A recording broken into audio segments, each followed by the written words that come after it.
I knew that I was gay ever since I want to say third grade. When I sucked my first dick. It started off with just the two of us, so it should have remained just the two of us. And the love you gave away should have stayed between the two of us.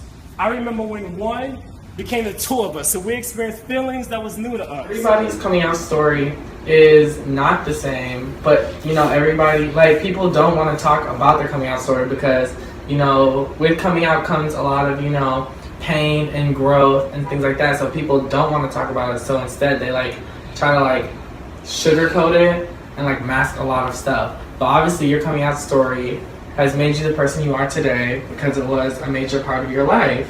So before I get into this topic, it's hard for me to record it because it's not a topic that I can have fun with. It's not something that I can really show my personality in. It's not something that I'm excited to talk about, but I feel like it's necessary. It's important to me, and I want it to be important to you guys too. As a viewer of mine, I just want to relate to you and connect with you, and this is my coming out story, the good, the bad, and the ugly. So I knew I was gay since elementary. It wasn't until 7th grade that it was really confirmed, at least to me, that I'm gay. I had a thought, which is a fantasy, I guess. It wasn't sexual, but it was just a thought that really was like, okay, Quincy, yeah, you have these feelings towards guys. And that was okay. I have a good life going on, good family, good friends, good support team. It was something that was irrelevant in my life, even though this will slowly become a big part of my identity. At the time, it wasn't. It didn't define me at all. Nobody could tell that I was gay. I never got picked on about it. It was just, it was something irrelevant dealing with me. So it was something that I was going to take to my grave. I didn't plan on ever telling anybody about it. I thought that it was something that would eventually go away, and it didn't. My senior year of high school, I dated my first girlfriend of 8 months. She was my first girlfriend. I had my first kiss when I was 18. I know it's kind of sad, but it has nothing to do with me being gay. It's more so me being ugly because I was really an ugly kid growing up. And that has a large part as to why I didn't date prior to that. It has nothing to do with my sexuality. Please believe that, because even now I believe I can pull girls if I wanted to. So when I got here to college and she was still down in my hometown, Miami, and I'm up here in Tampa for school, she was really falling for me, and I wasn't reciprocating that. If anything, I was getting further from her emotionally because I still had this underlying desire to have relations with guys. And prior to her and during her in the process, I was never in the closet. In the closet to me means still associating with gay guys or having sexual relations or talking, flirting, dating. I didn't do none of that. I didn't hide behind nobody. I didn't lie about anything. It was something that I never acted on. I never acknowledged it, even to myself. It was just an underlying desire that I just never paid attention to. Just act like it didn't even exist. I broke up with her in the worst way possible. I texted her on our 8-month anniversary that I can't do this. And I told her the reason is because I want to get closer to God. But I didn't lie. I felt like the closer I got to God, the less gay I would be. Still having not discussed it with anybody, still not talking to it with anybody, I decided to be real with myself and real with God and tell him that I want to get rid of this thing because I don't like it. I don't feel like there's nothing wrong with being gay. It just felt weird to me. It was not something that I could identify with because I looked on TV and I saw the gay guys and I didn't feel like it was a part of my world. I felt like it was something that I needed to get over. I felt like, as masculine as I appear to be, I felt like I'm not meant to be gay, and I really want a family. I want kids, and I want to get over this. So I was in the church every Sunday. I was in Bible study. Everything was about God. I was a Jesus freak then because I felt like I said, the closer I got to God, the less gay I would be. But the closer I got to God, the more depressed I was because this was not going away. I would fast and I would pray and I would cry and I would break down over this because it was not like the desire was diminishing. It was like an ongoing thing that I had to keep denying every single day that I woke up and went to sleep at night. It followed me throughout the day. It became a part of me. And this is when I fell into my depression because this is just not going the way I planned to. I was representing God and I was staying strong in my faith, and I'm still as gay, if not more than I was before. So this is when I went into a different approach. I looked up why I'm gay. And basically, to put it in a nutshell, I didn't have a stable male role model in my life. My theory was at the time was that, okay, because I didn't have a male role model in my life, a male figure, I searched for that in other guys. I always had that desire for same-sex friendships. And when I didn't get that through puberty, through hormones and all that stuff, all of a sudden it just became a sexual need. And the thing with me being gay is that even with me being gay, it was never like I want to have sex with guys. It was never like I looked at guys and I lusted. It was more like I craved the emotional intimacy with guys because I never received it. So now it's at a level where I feel like I will only get it if I'm in relationships with them. Because no straight guy is going to want to text me every single day, hang out every day. Like, I'd only get that if I'm in relationships. Knowing this, I sought out for a male figure. And I found one. He was my rock at the time.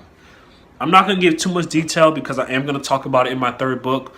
But this guy I found out was somebody I could not depend on. I got betrayed, abandoned, hurt, all of that by this guy. And that even sucked me lower into my depression to the point where I was ready to give it up at this point. My life was good. It was going great. But I was dealing with something that I had dealt with pretty much my whole life. And I was sick of it at this point. And I remember sitting on my bed, I thought, you know what, Kwesi? If something was to happen and you do something to yourself, at least go see your family first. So that's when I told my mom, and I said, Mom, come and get me. She knew what it was about. I didn't mention, but yes, my mom was the first person I came out to, and I told her in a way that I was like, Mom, yes, I'm gay, I have same-sex desires, but I'm going to get over it because I'm a Christian and I love God and God's going to fix me and everything's going to be good. And eventually it got to the point where it was overtaking me. And when she picked me up that day, I didn't go back to school for a year after that. Once she picked me up, I was registered for therapy. My therapy, I'm also going to talk about in my third book, so I'm not going to get too much in depth about that. But I was in therapy during the time that I was without school. And I was still depressed. I was so... My grandma, rest in peace to my grandma, but I remember I came home that day and... Gosh, I did not expect to get emotional during this video. Oh, gosh, I hate myself. I remember my grandma, rest in peace to my grandma. She saw me, she gave me a hug, and she asked what's wrong, and I said nothing. She said, later that day she told me that when she gave me a hug, she felt my inner sadness. And the fact that she felt that without me having to say nothing just tells you guys how much it was wearing on me. At this point, everybody knew. I told my friends, I told my dad, I told my mom. My mom told me, she said, Kwesi, I'd rather love is a beautiful thing, and I want you to get that whether it's from a man or from a woman. My dad, he was accepting, but, he just wanted to question. He was like, do you want to start wearing dresses? Like, he wasn't judging me, but he just wanted to get a sense of, like, on the level of gayness, how high was I on that level. My brother is gay too, and he didn't know, but once I came out to him, we had an emotional moment because he felt like I judged him all his life for being gay. So everybody knows at this point. The only person that wasn't accepting it was me. Just because I felt like I'm not okay with this. I don't want to be gay. I don't want to be. I don't feel like it's a part of me. I don't feel like it's something that matters to me.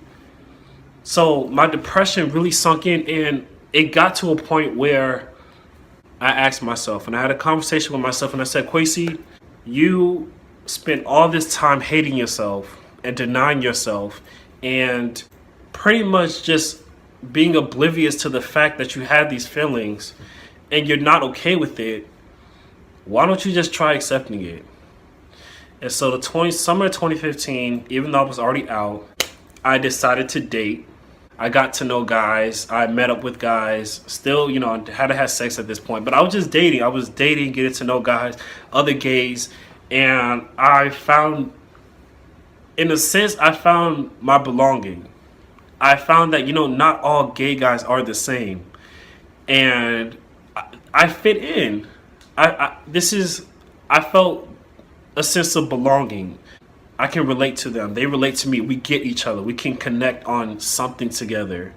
And that's why I say 2015 was the best and worst year of my life, because I found myself and I accepted myself. I went to gay clubs. I had my first kiss. I'm enjoying myself while I'm doing this, and I'm not condemning myself anymore. I'm not telling myself, Kwesi, you're gonna go to hell because you're gay. Kwesi, you're not gonna have a family because you're gay.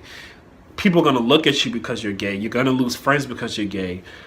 Instead, I just feel at home, and my heart is full, and I felt more connected with my brother now, because if you're gay and you have a gay brother, that is like the best thing ever. I promise you. Coming out was the best thing ever for me. It was the best decision I could have made, because now I feel like I'm free. Now I feel like I can be myself. And now I feel like I don't have to hide behind my masculinity. And it's okay to be masculine and gay at the same time. I don't feel like I have to put on the front, you know, because I'm gay. I don't have to put on the front because I'm masculine, because I'm black. I can be me.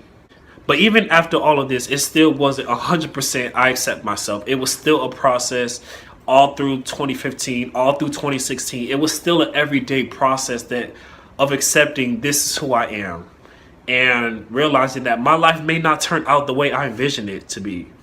But this is me, and I love myself. And I can honestly say, to this day, as you're watching this video, I love being gay. And though I would have changed it back then, I promise you, if I had the opportunity and the chance to change it now, I wouldn't. I wouldn't, because I like being different. I like being a voice for the voiceless in this community. I like representing something different in this community. I love the community and what it stands for, and I would not change my identity if I had the opportunity. In my third book, I am going to go more in detail about this coming out process, but I did want to briefly talk about it just because, like I said, it is something that means a lot to me. I didn't mean to get emotional about it. I was just remembering that detail, and my grandma passed away just last year, and it was just something that I just remembered. Thank you guys for watching this video. I appreciate you guys. I love you guys. Make sure you subscribe, because I'm tired of keep promoting my videos 3 times a day on Instagram and Facebook. Stay subscribed so that you get notified whenever I upload something. Okay? Subscribe to my channel, comment, like, share. And on that note, I'm out, you guys.